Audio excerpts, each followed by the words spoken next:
Coming up next on the Jeff Crilley Show, you're going to meet the author of Heaven Sent. It's a groundbreaking book that teaches you to face your fears. Next.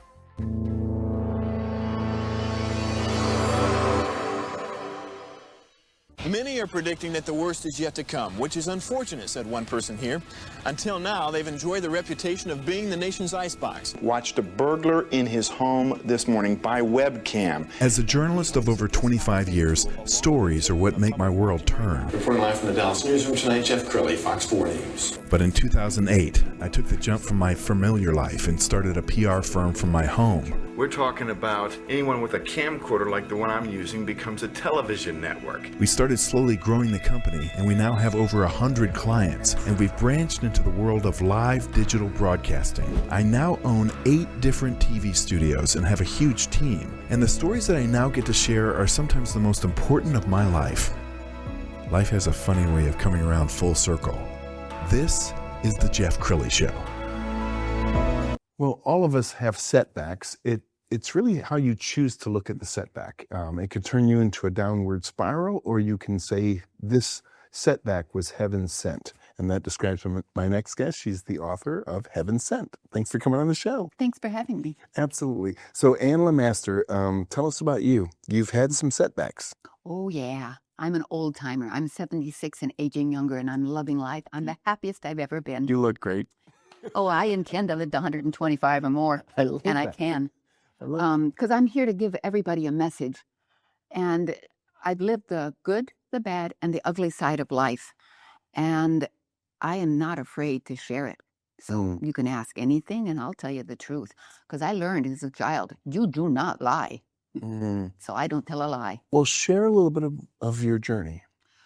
Oh, where do you want me to start? I was little. I grew up in the country in Iowa, and my assignment in gardens, so I love nature, and I'm very in tune with it. And as I told you, I planted radish seeds because I had teeny tiny fingers, and I'm planting these teeny tiny radish seeds. And so I started a company that encompasses everything else that I do called Seeds to Change, and it's the number 2 because it's planting a seed, and you either wear it or you throw it away. And my job in life now is to plant the seeds, and it may not resonate with you today, but it's here in your mind, and one day it's going to come back to you. And as a healthcare provider, I'm a nurse, a certified health coach, and certified functional nutrition coach. And diabetes is rampant in this city, in this country. Sure. And I use myself for an example because I can't expect you to do anything if I haven't done it. So I launched myself out, and I started this company called Taming Diabetes Differently, because if you always do it the way the medical system says, you'll always have it and you'll die. And I can't save you, only you can save you. And I can offer you tools that you can lower your A1C, and it's by my own experience that I've done that. What caused me to get so involved in diabetic things is my grandma died from complications. And I said, that's not going to be me. So I know it runs in my family. And yes, I've been a 5.9, and I'm down to a 4 point whatever. Not always, because I love my ice cream and I love my sweets. But, you know, you embrace what life gives you, and you make the most of it. That's the best I can say. Well, let's spend some more time talking about diabetes, because it's a epidemic. I mean, most, I think, Americans have type 2. And we start our kids off on fast food and pizza, and so even if you try to give them healthy foods during lunch, they throw it in the trash. So talk about diabetes and how you can tame it. Well, it's the food you eat, and fast food. Yeah, okay, you're on the road, it's quick. Don't make that be your staple. Organic, please, organic. I grew up organic. You could put cow poop on our garden. I go back to Iowa, my home state, and I come to San Antonio with a yard full of dirt on the back of my truck. I put it out there in my garden. And the heat and drought doesn't do much for, having things grow well, but it's different here. But I'm in love with nature. Nature it's everything. That's beautiful. So if somebody's kind of on the road to full-blown diabetes, is there a way to reverse it? Oh, yeah. Stop eating junk food because all the stuff in there is junk. Organic, and even organic isn't what it was when I was a kid. And that's the best. Well, I can't afford organic. Okay. But you can afford to be sick. You can afford to be putting chemicals, Yes. in your body for the rest of your life. So in the long run, it's cheaper. Initially, yeah, it might be. And do your own cooking. Yeah, you're on the road, vacation, you can go out to eat, whatever, but don't make it be your staple. So powerful. Yeah. All right, I want to talk about Heaven Sent. We're going to put the book cover up on the screen. Listening to your inner voice.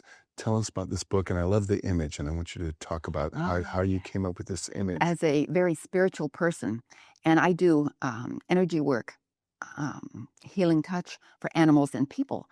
And I bought 20 acres after my dad died. My mom got it, and she didn't want it. And I said, I'll buy it, Mom. So I bought it from her. And 2 weeks before it was final, I'm on my knees facing west in prayer position. And I felt at my belly button, whoomp, like that. Whoa, what was that? That's shown on the cover of my book is this white thing. It's called a hara. And that is your connection from the belly button, which is your connection to the umbilical cord of life. And it's grounded in the earth and it goes to God. And it gives me goosebumps just to say it. And it was full of deer until the guy across the street goes in there and shoots them. So that's in Iowa. I can't control it, but that is for my great niece and nephew inheritance when I'm gone. All right, give us some takeaways from the book. Oh, from the book. Oh, yes. The book is so cool because it's my memories, and now I don't have to remember them. I can have more. But there's one like about my nephew and about he was killed in a car accident, and number 2 was involved with it. I know. Ex number 2.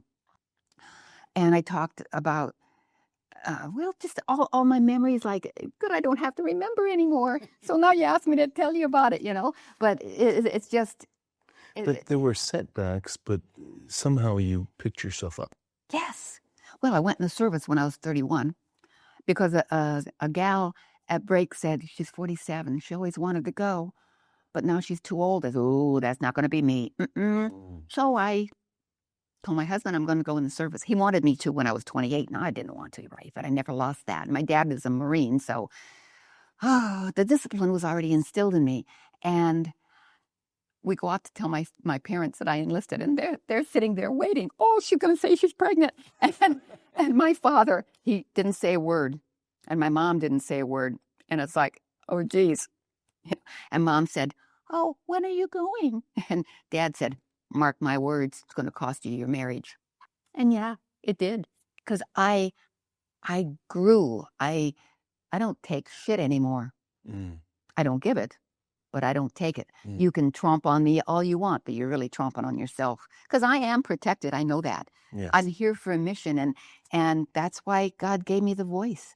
Well, one of the things you were telling me before the show is that the military taught you to face your fears. Oh, yes. Anybody who's been in the service, they know. This was the Iowa Army National Guard, but Marines and what I don't know, theirs is specifically. But there's Victory Tower, 50 foot high or more, and straight up. And one misstep and you're dead. And the other, there's different aspects to get up there and to come down from there. But and another one was we were having to cross the ravine upside down on the rope, right? The girl just before me fell. Oh, geez, I'm next. And there she is laying on the ground and her elbows going the opposite way and whatever, and it's and the camaraderie and the support from your fellow military people, and go, you can do it. The guys are coming behind, you can't show them that you're a wimp, whatever. So that the teamwork that was there and so went across. So yeah, I came back and yeah, I was strong physically and emotionally, very strong. And it's the best thing I ever did in my life. Well, I noticed that you spelled Heaven Sent, scent, like the smell. Yes. What does that mean? Life is a bed of roses or it's spoiled meat. And in a way, that's what my book talks about, because the ugly bad side of my life is the spoiled meat, and the scent is the good things that can be. And I've lived several different aspects of it, and it's just, and now that I'm 76, my mind has got so much in it that I don't want to remember that. So now if I'm not sure, I can go to my book and I can read it and I live it all over again. All right. So what are the secrets when you do have a setback? I mean, loss of a loved one, divorce, loss of a job. What are the secrets to getting back up after your life knocks you down? Well, family support is great. And I like to sit back, and I love being outside. And when I lived in Iowa, I had a campfire and my garden, and I lived there. I worked in the factory, but I came home and expelled the energy there. And I would sit there, listen to the frogs, that kind of thing. And I would just go inside. And being in nature, you're closer to God. And then he would fill my heart. And I never was a Bible thumper, and this isn't Bible thumping. That's all fake. But when you experience God in your life, it just blooms. And flowers are a wonderful scent. So heaven sent with nature and everything. So it was a tribute. It was a tribute to God and my upbringing. And I guess you can choose to smell the roses or smell the manure of life. And it's a choice. Yes, definitely. Yeah. I want to talk about your very popular podcast. It's called Common Sense Living. Let's go ahead and put that on the screen. When did you launch the podcast? Who do you like to focus on in your interviews? Well, I'm primarily health related, but nothing is off limit as long as it's clean, you know. Yeah, you can swear. I swear.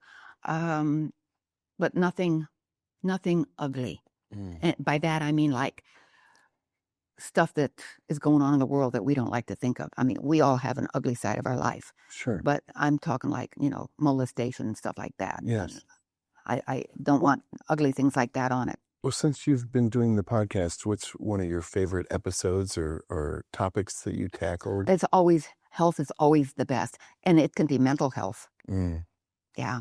So one of the things I learned, Etienne is his name, and he's German, I believe. And he told me when a woman has her baby, the old ways, she'd lay there, umbilical cord attached, baby on top, and that umbilical, whatever you call it in there, would pulse back and forth, 8 hours. And what do? Whisk that baby away, cut the cord. So they're really messing us up to begin with. Oh, wow. And then they sell the placenta.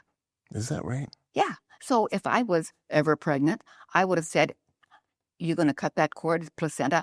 I'm paying for it. It's mine. You bag it up and I'll take it home and I'll plant it in my garden. Because if you look at nature, a deer has its baby doe, baby deer, however you call the baby, and they eat the placenta. So I rest my case on that one. That's common sense. We love to talk about wellness, and so it's not just what you eat, but how you think and how you control your thoughts. Yes. And so I think all of us have caught ourselves in the trap of negative thinking. I mean, that's part of life, right? But you can wallow in self-pity, or you can slap yourself, wake up to reality, and do you want to stay there and feel all that ugly and and everything about it? Then you eat the wrong stuff or whatever, or go for a walk in nature. And even if it's on the sidewalk in the city.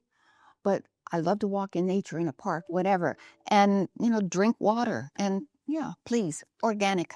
Well, you have a glow in your eyes. You absolutely shine. I can tell that you're just getting started. Yeah, so I am. What does this next chapter of your life look like? Well, God gave me this opportunity. Last year in December, I said, this is my year to bloom. 2026, I am going to bloom. And, within a week, I had 2 opportunities, and this is one of them. And I thought, whoa, be careful what you ask for, because, baby, it's going to come. And I am so, so blessed with strength, perseverance. opportunity, and what you ask for is what you're going to receive. Mm.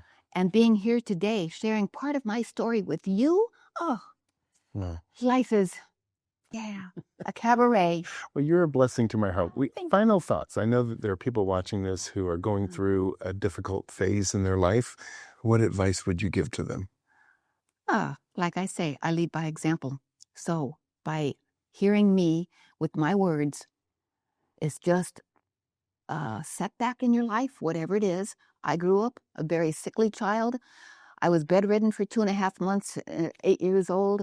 I have an enlarged heart, and I look at the positive. Okay, my heart's enlarged. It was a second cousin to rheumatic fever, they said.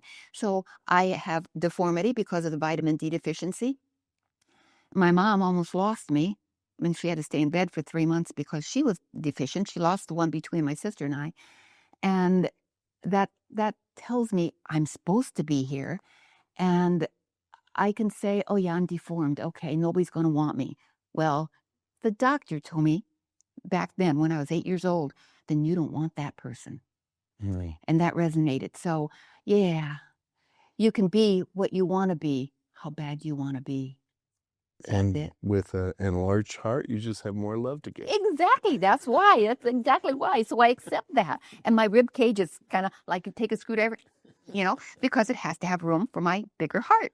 Oh, So- you're so sweet. Thank you for sharing your heart and thank you. your faith with us. We're going to end with her Facebook page so you can get in touch with her for all your speaking needs and obviously go get her book. Thank you so much, Ann LeMaster.